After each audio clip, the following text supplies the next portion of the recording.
Esse é o módulo 3 do curso Boas Práticas com Estudantes Neurodiversos, Orientações para Docentes do Ensino Superior. Estamos na primeira parte do módulo 3, intitulado Práticas Didático-Pedagógicas com Estudante Neurodiverso. Nessa primeira parte, nós vamos tratar da ambientação e do primeiro contato com o estudante. Mas antes de adentrarmos na ambientação, é preciso a gente tratar de aspectos muito importantes. São necessários alguns apontamentos gerais sobre o tema.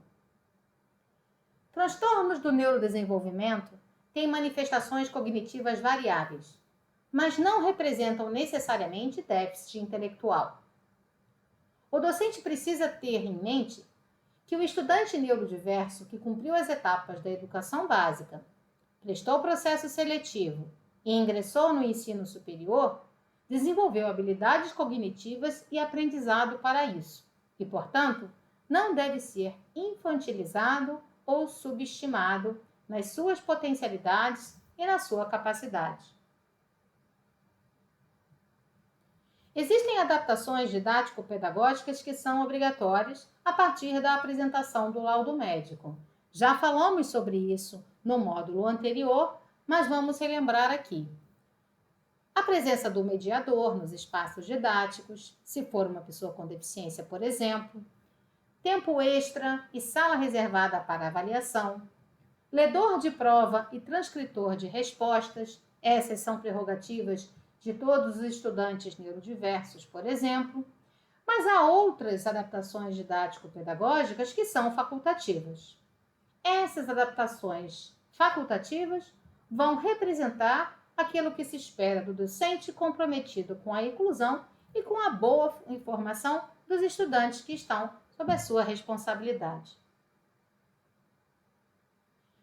Se o docente conduzir a sua disciplina de forma assertiva, planejada e organizada, as chances de atender positivamente a praticamente todos os estudantes neurodiversos vai aumentar bastante, independente do diagnóstico que o indivíduo tenha.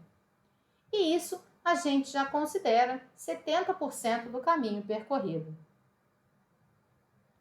Se o docente entender que os déficits, conforme apresentamos e descrevemos lá no módulo 1, são variáveis, mas que podem ser contornados com adaptações didático-pedagógicas factíveis, que podem ser realizadas, conforme nós vamos expor nesse módulo 3, nós já temos mais 30% desse caminho percorrido. 70% com 30% integram os 100% de aproveitamento acadêmico que um estudante neurodiverso pode alcançar se atendermos à condução da disciplina dessa forma, de forma assertiva, planejada e organizada, e se promovermos essas adaptações didático-pedagógicas. Ao final desse curso, nós esperamos que o docente perceba que todos os estudantes poderão se beneficiar das sugestões de práticas didático-pedagógicas, sejam eles neurodiversos ou típicos. É importante, antes da gente continuar, relembrar aqui o que é a conduta ou comunicação assertiva. A conduta ou comunicação assertiva é a capacidade de agir ou se expressar de maneira direta e facilmente compreensível pelos demais, sem ser agressivo ou desrespeitoso. A assertividade, ela vai ser uma característica presente nos espaços didáticos e na relação com os estudantes. O docente que é assertivo na forma de conduzir a sua disciplina e na forma de se comunicar com os seus estudantes, consegue passar com muito mais habilidade e muito mais facilidade o seu conteúdo, e os estudantes, por sua vez, sejam eles neurodiversos ou típicos, vão apreender muito melhor aquela informação e aquele conhecimento. Então, assertividade vai ser uma palavra que nós vamos ver bastante ao longo desse módulo, porque ela vai permear as ações e as práticas docentes que vão favorecer não só estudantes neurodiversos, mas a todos os estudantes. Bom, é importante que o docente conheça o seu estudante para além do laudo médico. Quando o docente recebe da instituição a informação que terá um estudante neurodiverso ou um estudante com deficiência na sua sala de aula, na sua disciplina, ele vai receber essa informação a partir do laudo médico.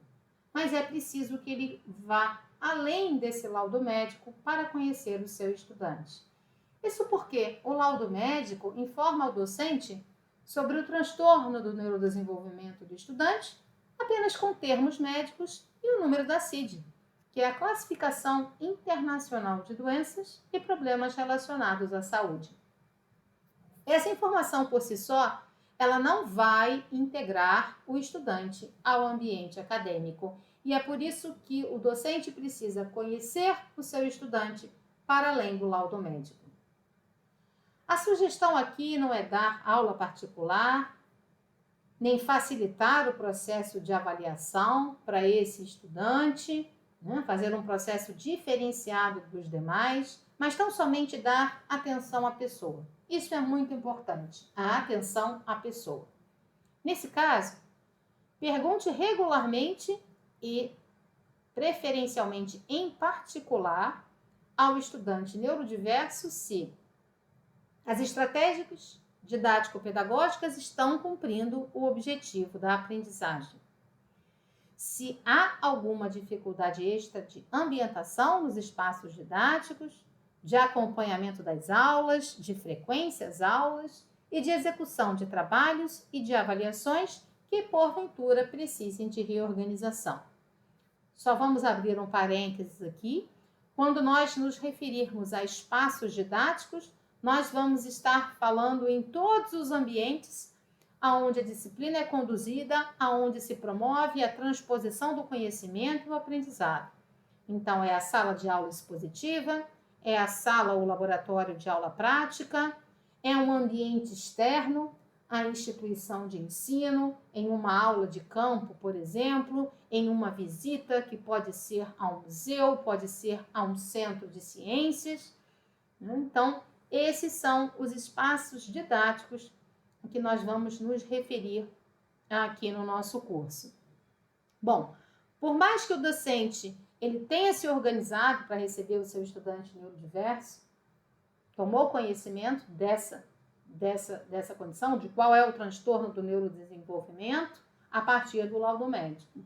Por mais que ele tenha se organizado para receber o seu estudante, existem variáveis de ordem pessoal, social e ambiental que podem mudar, né? E isso vai justificar essa verificação periódica com relação à eficiência das estratégias didático-pedagógicas, conforme aqui a primeira pergunta, e a essa questão da dificuldade extra e da necessidade de organização. Então, isso é muito importante. Conheça o seu estudante para além do laudo médico que lhe é apresentado. Vamos entrar agora mais especificamente na ambientação, né? Então, dentro das práticas didático-pedagógicas com o estudante neurodiverso, vamos tratar agora da ambientação, do ambiente didático, do ambiente onde as aulas e as atividades de aprendizagem vão acontecer. Primeiro de tudo, evite estímulos sensoriais intensos nos espaços didáticos. Essa é uma orientação que se dá. Algumas sugestões para que isso seja atendido. Peça a todos para manterem silêncio durante as aulas e oriente para que cada um fale por vez, sempre pedindo a palavra antes. Se a dinâmica da aula for na forma de debate, vale a mesma orientação. Cada um fala por vez durante o debate.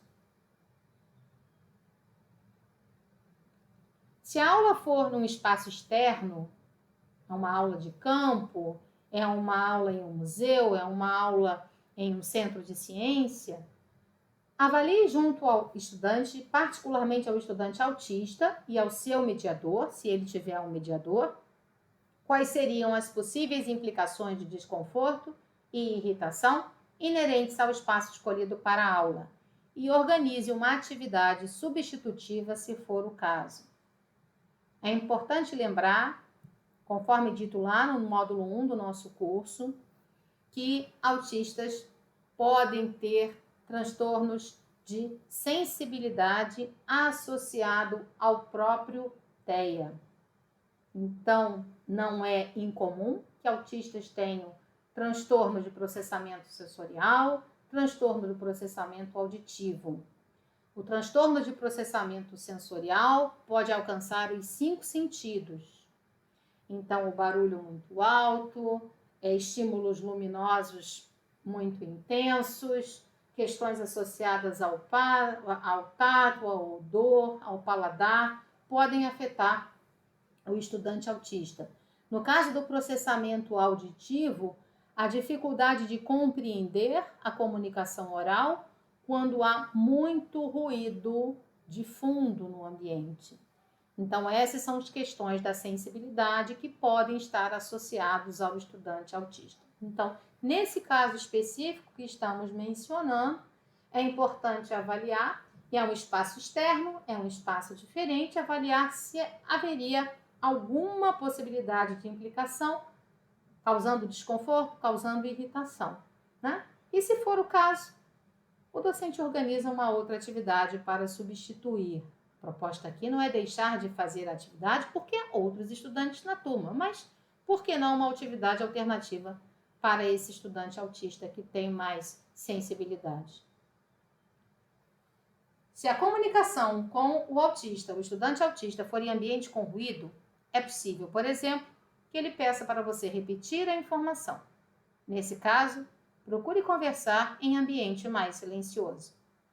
Eu creio que na explicação acima nós já justificamos o porquê dessa condição, né? Então, transtorno do processamento sensorial faz com que haja uma dificuldade no entendimento da comunicação oral quando há muito ruído de fundo. Então, isso é uma característica bem comum em autistas. Então, ele pode te pedir para repetir a informação e você, percebendo isso, já pode, inclusive, se antecipar e procurar a conversa em um ambiente mais silencioso para facilitar a comunicação. Evite slides e projeções com efeitos especiais, especialmente em espaço didático escuro. Se isso for imprescindível à aula, permita que o autista assista aos slides ou projeções em casa ou em outro local com mais conforto sensorial. Creio também que isso já foi justificado no slide anterior, essa questão da sensibilidade sensorial. Então, aqui no caso, se trata de uma sensibilidade associada ao estímulo visual. Então, se for possível deixar o ambiente com um pouco de luminosidade, isso vai ser bom. Se não for possível, se for imprescindível a sua aula ter esse tipo de projeção com efeitos especiais e ter o ambiente didático escuro, fica aí a sugestão para que se permita, então, ao autista assistir esse slide em um outro ambiente mais confortável. Permita ao autista utilizar fone de ouvido isolador ou minimizador de ruído em momentos de estresse, né? Eu creio que essa questão da sensibilidade sensorial já está devidamente esclarecida e isso faz parte de um auxílio ao estudante para que ele fique mais confortável. Então, em momentos de estresse, isolar o ruído acalma, né, e permite aí um controle das emoções, principalmente aquelas que vão levar aí ao estresse. Então, permita ao autista utilizar o fone de ouvido isolador, se for o caso.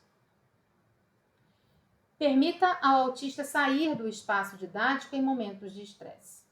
Nesse caso, quando há um mediador, pode ser um auxílio importante para contornar essa situação ou ajudar o estudante nessa situação.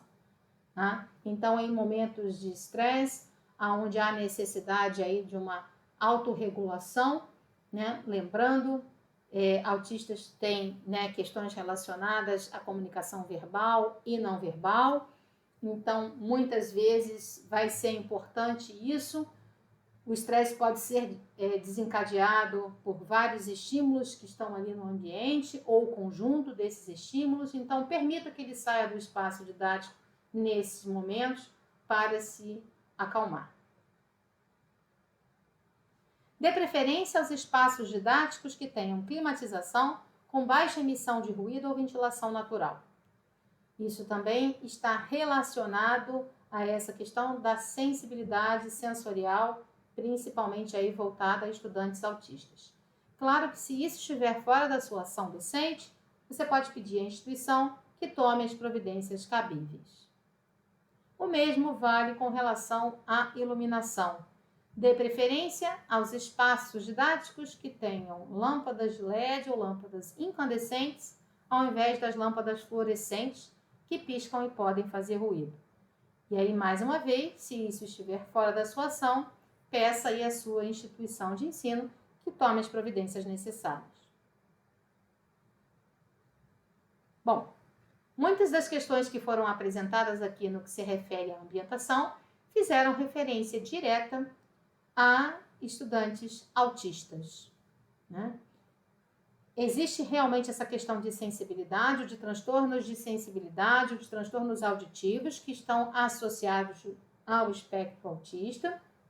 Então, essas referências foram pontuadas, né, em função disso, mas é muito importante a gente compreender que um ambiente confortável em termos sensoriais, ele vai ser bom e ele vai ser muito positivo em termos de aprendizagem para todos os estudantes, independente de ser um estudante autista, independente de ser um estudante com outro tipo de transtorno do neurodesenvolvimento ou um estudante típico.